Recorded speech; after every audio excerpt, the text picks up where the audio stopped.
आदरणीय संचालक महोदय,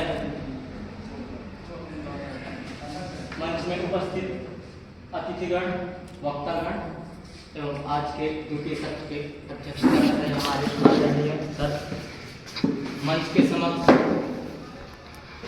मातृशक्ति, पितृशक्ति, युवा साथियों, मूल निवासी बहुजन साथियों, जय हिंद, जय हिंद। सबसे पहले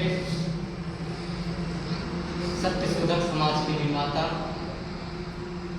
शिक्षा के जगत में क्रांति की ज्योति जलाने वाले राष्ट्रपिता ज्योतिबा फुले के चरणों में मेरा सशक्त नमन।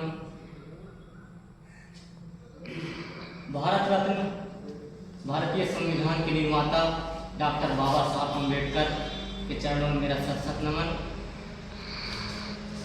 क्रांतिकारी इंग्लैंड के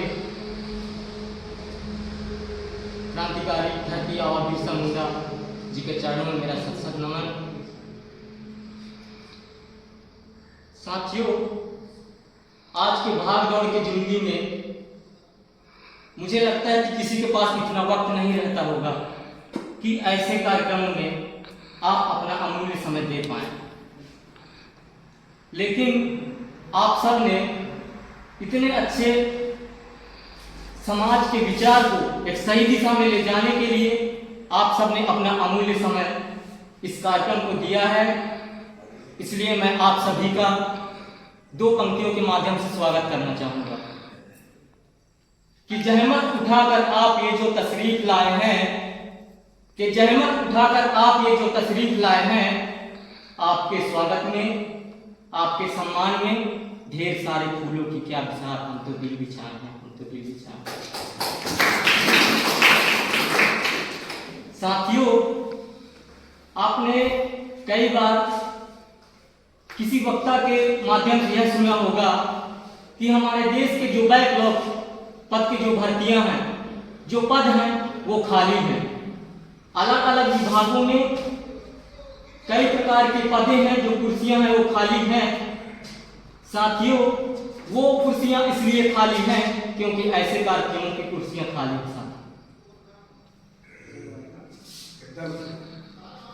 अभी इस कार्यक्रम के भारतीय संविधान के 75वें वर्षगांठ के अवसर पर, हीरक महोत्सव एवं विश्व मूल निवासी दिवस के अवसर पर यह क्लस्टर अधिवेशन आपके मनेंद्रगढ़ छत्तीसगढ़ में हो रहा है। और यह वाम क्षेत्र के BS4 भारतीय संविधान सम्मान सुरक्षा संवर्धन राष्ट्रव्यापी महाजन जागरण अभियान के अंतर्गत यह कार्यक्रम हो रहा है। और आपके बैनर में लिखा है क्लस्टर अधिवेशन। साथियों, क्लस्टर अधिवेशन तो लिखा है, लेकिन हमारे साथी जिनको नहीं पता होगा वो सोचते होंगे कि क्लस्टर अधिवेशन का मतलब क्या होता है। आपने प्रथम सत्र से लेकर द्वितीय सत्र तक अलग अलग विचारों के वक्ताओं को अपनी अपनी बात रखते हुए आप लोगों ने सुना। इसी के माध्यम से मैं बताना चाहता हूं कि क्लस्टर अधिवेशन का मतलब ही यही होता है, अलग अलग विचारों का समूह, कई प्रकार के विचारों का समूह क्लस्टर अधिवेशन का मतलब होता है। साथियों, संघर्षों के साए में इतिहास हमारा पलता है, संघर्षों के साए में इतिहास हमारा पलता है, जिस ओर जवानी चलती है उस ओर जमाना चलता है। साथियों, तो हम इस मूल निवासी बहुजन समाज को ये देखना चाहिए कि इस समाज का युवा, इस समाज के नौजवान किधर जा रहे हैं। इससे ही हम आप लोगों को अंदाजा लगाना होगा कि ये हमारे युवा किधर जा रहे हैं। और ये मूल निवासी बहुजन समाज ही हमारे युवाओं को सही विचार में, सही दिशा में ले जाने का कार्य करेंगे। तत्पश्चात ही जो हमारा मिशन है वह सही मार्ग पर चलेगा। साथियों, अभी हमारे आदरणीय सर प्रथम सत्र में हमारे साथियों को हाथ खड़ा करवा रहे थे कि कौन कौन आदिवासी है वह हाथ खड़ा करे, लेकिन अफसोस कि हमारे कुछ ही लोगों ने हाथ खड़े करे थे। मैं तो सोच रहा था कि इस देश के जो मालिक हैं वो सभी यहाँ जो बैठे हुए लोग हैं, लेकिन कुछ ही लोगों ने हाथ खड़ा किया। तो अभी मैं एक परीक्षण कर रहा हूं छोटा सा, कि इस सभा में उपस्थित ओबीसी अदर बैकवर्ड कास्ट कितने लोग हैं वो हाथ खड़े करेंगे।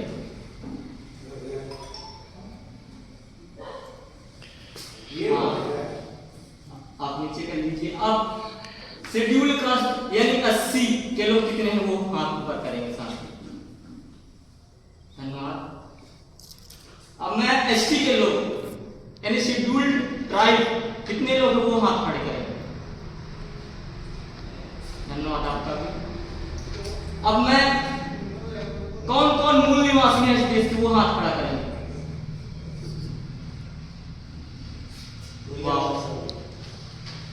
मुझे अभी बहुत खुशी हो रही है कि इस सभा में बैठे हुए सभी लोग इस देश के मूल निवासी हैं। इसी में मुझे इस राष्ट्र का एक राष्ट्रवाचक ताकत दिखाई दे रहा है, जो इस क्रांतिकारी आंदोलन को सही दिशा में ले जाने का कार्य करेगा। साथियों, हमारे बैनर में 3 महापुरुषों का फोटो लगा हुआ है। मैं इनके बारे में सिर्फ इनका एक मंत्र आप सभी को देना चाहता हूं। सबसे पहले राष्ट्रपिता ज्योतिबा फुले जी का मंत्र मैं आपको देना चाहता हूं कि वो क्या अपने समय में क्या मंत्र दिया करते थे इस मूल निवासी बहुजन समाज को। उन्होंने जब इस देश का संविधान नहीं बना था, जब इस देश में संविधान लागू नहीं हुआ था, तो ना तो एससी बना हुआ था, ना एसटी बना था, ना ओबीसी बना था। तब इनका संवैधानिक पहचान नहीं था। तब राष्ट्रपिता ज्योतिबा फुले ने इस देश के शासक वर्ग, इस देश के वंशजों को मूल निवासी पहचान दिया था। एससी एसटी आज हम कहते हैं इस संगठन की तरफ से एससी एसटी ओबीसी हम भारत के मूल निवासी। ये हो गया राष्ट्रपिता ज्योतिबा फुले जी का। अब मैं डॉक्टर बाबा साहब अंबेडकर जी का एक मंत्र आपको बताना चाहता हूं कि जब उन्हें संविधान लिखने का अवसर मिला तो उन्होंने भारत के संविधान में सबसे पहले लाइन निकाल लिखा, we the people of India, हम भारत के लोग। तो हमारे संगठन के माध्यम से क्या कहा जाता है, मूल निवासी नारा है और भारत देश हमारा है। अब मैं धरती आबा बिरसा मुंडा जी का एक मंत्र आपको बताना चाहता हूं। जैसे जब उन्होंने अपने समय में उलगुलान किया था, क्रांति किया था, तब उन्होंने एक नारा दिया था, अबुआ दिसुम अबुआ राज। इसका मतलब क्या होगा? मतलब हमारा देश है तो हमारा राज होना चाहिए। तो इस संगठन के माध्यम से क्या नारा दिया जाता है, मूल निवासियों की एक आवाज, अपना देश अपना राज। अभी सभी बोलेंगे, मैं बोलूंगा मूल निवासियों की एक आवाज, तो आप उसका उत्तर देंगे दूसरे शब्द। मूल निवासियों की एक आवाज, अपना देश अपना राज। मूल निवासियों की एक आवाज, अपना देश अपना राज। साथियों, इस द्वितीय सत्र का विषय है पूंजीपतियों की गुलामी राष्ट्र को ले डूबेगी, मूल निवासी बहुजनों एक हो जाओ। तो पूंजीपति कौन है?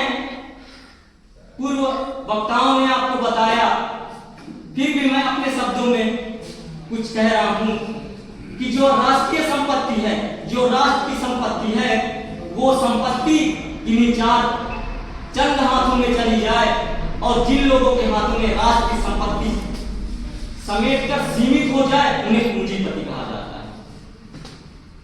और जब किसी राष्ट्र का संपत्ति किसी लोगों के हाथों में चला जाता है, तो वो लोग पूरे राष्ट्र को कंट्रोल करने का काम करते हैं साथी। और जब इस देश की संपत्ति, इस देश का व्यवस्था किसी चंद लोगों के हाथों में जाएगा तो निश्चित ही वह पूंजीपतियों के हिसाब से काम करेगा, पूंजीपतियों के हिसाब से कानून बनाएगा और उनके हिसाब से इस देश को चलाएगा। और इस देश का मालिक कौन है? इस देश का मालिक इस देश का मूल निवासी है, लेकिन इस देश का संपत्ति किसके पास है? पूंजीपतियों के पास है। आज देश के जितने भी संपत्तियां हैं, राष्ट्रीय संपत्ति जो भी पहले थे, आज वो पूरी तरह से पूंजीपतियों के हाथों में निजीकरण के द्वारा निजी हाथों में चला गया है। चाहे वो रेलवे की संपत्ति हो, चाहे वो बैंकों की संपत्ति हो, चाहे वो शिक्षा विभाग हो, चाहे वो बिजली विभाग हो, चाहे वो कृषि विभाग हो। साथियों, कोई भी विभाग आप देख लीजिए, आपके नजरों में जो शासकीय दिख रही है वह मात्र देखने को है। आप उनके अंदर के जो उनके नियम कानून है आप उनको पढ़िए, उनको जानिए। जब आप उन नियम और कानून को जानेंगे तब आपको पता चलेगा ये तो प्राइवेट संपत्ति हो चुकी है। चूंकि हमारा यह मूल निवासी समाज, अभी हमारे मातृशक्ति ने बताया कि हमारा जो समाज है वो कागज और कलम को नहीं जान रहा है, कागज और कलम की ताकत को नहीं पहचाना है। साथियों, जब अंग्रेजों का शासन हुआ करता था तब यह मूल निवासी समाज हथियारों के माध्यम से और अपनी ताकत के माध्यम से इन अंग्रेजों से तो जीत गए, लेकिन आज का जो शासन है, आज की जो लड़ाई है, यह कागज और कलम की लड़ाई है। और आपको इस लड़ाई में आपको कमजोर रखा जा रहा है। कैसे कमजोर रखा जा रहा है? यह मूल निवासी बहुजन समाज जब पढ़ेगा नहीं, जब इसके पास ज्ञान नहीं होगा, संविधान की ज्ञान नहीं होगा, तो जो आज की जो लड़ाई होगी, तो इस लड़ाई में कौन जीतेगा? इस लड़ाई में वही जीतेगा जो आज का नियम कानून और कागज कलम की ताकत रखेगा।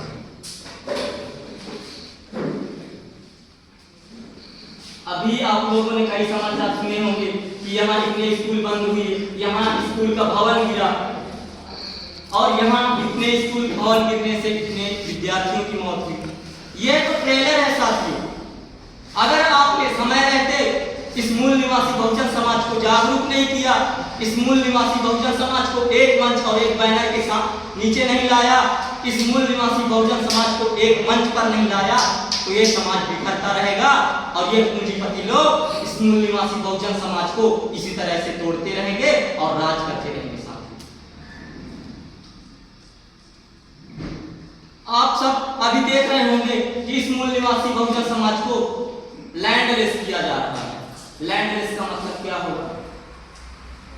जमीन के बिना, भूमिहीन। और जब यह समाज लैंडलेस होगा तो यह कास्टलेस हो जाएगा। कास्टलेस कैसे होगा? जब आपके पास जमीन नहीं होगी तो आपका जाति प्रमाण पत्र नहीं बनेगा।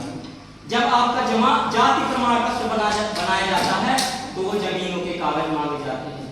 साथियों, आपको यह जानकारी होनी चाहिए। तो जब आपके पास जमीनों के कागज नहीं होंगे तो आपका जाति प्रमाण पत्र नहीं बनेगा, और जब आपका जाति प्रमाण पत्र नहीं बनेगा तो आप इस देश के, इस जमीन के किसी तरह से मालिक नहीं होंगे साथियों। और जब आप इस देश के ही निवासी नहीं रहेंगे तो आपके इस संपत्ति में, आपके इस देश में, आपके इस व्यवस्था में किसी तरह का सहयोग, किसी तरह से साथ नहीं होगा। आपके बच्चे गुलाम पैदा होंगे। जिस समाज के माता पिता, जिस समाज के लोग अपने पुरखों का इतिहास, अपना समाज का इतिहास नहीं जानते, उस समाज के माता पिता गुलाम बच्चे पैदा करते हैं। वह समाज गुलाम समाज को जन्म देता है साथियों। तो हमें हमारे पुरखों का इतिहास, हमारे देश का इतिहास और हमारी सभ्यता का इतिहास मालूम होना चाहिए। अभी हमारे प्रथम सत्र में हमारे सभ्यता का, हमारे संस्कृति का बहुत लंबा चौड़ा उदाहरण और इतिहास बता रहे थे। निश्चित ही इस देश का जो सभ्यता है, इस देश की संस्कृति है, इस देश के मूल निवासी बहुजनों की है साथियों। इसे हमें जानने, समझने और सर्च करने का काम करना है साथियों। और मैं अपने बातों को खत्म करने से पहले एक छोटी सी कहानी रखना चाहूंगा साथियों, कि एक छोटा सा उपवन था। एक छोटा सा उपवन था और एक सुंदर देश था। साथियों, उस उपवन में अचानक आग लग जाती है और उस जंगल में रहने वाले, उस उपवन में रहने वाले जितने भी जानवर थे वह अपनी जान बचा कर भागने लगते हैं। लेकिन एक छोटी सी चिड़िया रहती है, वह पास के नदी से जाकर अपने चोंच में पानी डालती है साथियों, और इस भयंकर आग में अपने एक चोंच पानी को डालती है। तभी भागते हुए सभी जानवर बोलते हैं कि यह छोटी सी चिड़िया, चल तू भी अपनी जान बचाकर हमारे साथ भाग, तेरे एक चोंच पानी से ये जंगल का आग बुझने वाला नहीं है। वह छोटी सी चिड़िया जवाब देती है कि यह तो मैं भी जानती हूँ, यह भयानक आग मेरे एक छोटी सी चोंच में एक बूंद पानी से ये भयानक आग बुझने वाली नहीं है। लेकिन वह चिड़िया जवाब देती है कि यह तो मैं भी जानती हूँ कि एक चोंच पानी से जंगल का आग बुझने वाला नहीं है, लेकिन अगर अपने एक चोंच पानी से इस जंगल का एक भी बीज में बचा लेती हूँ तो यह आने वाले समय में पुनः हरे भरे जंगलों में यह बदल जाएगा। और आगे क्या बोलती है इस चिड़िया का जवाब सुनिए, ये पुनः हरे भरे आग में तब्दील हो जाएगा और जब कभी इस जंगल का इतिहास लिखा जाएगा तो भागने वालों में नहीं, बुझाने वालों में मेरा नाम आएगा, बुझाने वालों में मेरा नाम आएगा। तो आज आप जिस देश में, जिस व्यवस्था के और जिस संविधान के चलते आप लोगों ने शिक्षा ग्रहण किया, आप लोगों ने संविधान के बदौलत शासकीय व्यवस्था में नौकरियां पाई, अलग अलग संस्थाओं में अपने नौकरियां पाई और इसी संविधान के माध्यम से अपने मान सम्मान पाई और किसी भी तरीके से आपको जो सुविधाएं मिल रही है आज, वो आज इसी देश की देन है, इसी संविधान की देन है। और आज जो मीठे फल खाए हैं वो फल के पेड़ हमारे महापुरुषों ने लगाए थे और आज आप लोगों ने इन महापुरुषों के लगाए पेड़ तो आप खा रहे हैं। लेकिन अगर आप समय रहते इस देश को नहीं बचाया, अगर आपने समय रहते ऐसे ही मीठे फलों वाले पेड़ नहीं लगाए तो आपके आने वाली पीढ़ी ऐसे मीठे फल नहीं खा पाएगी और गुलाम पैदा होगी साथियों।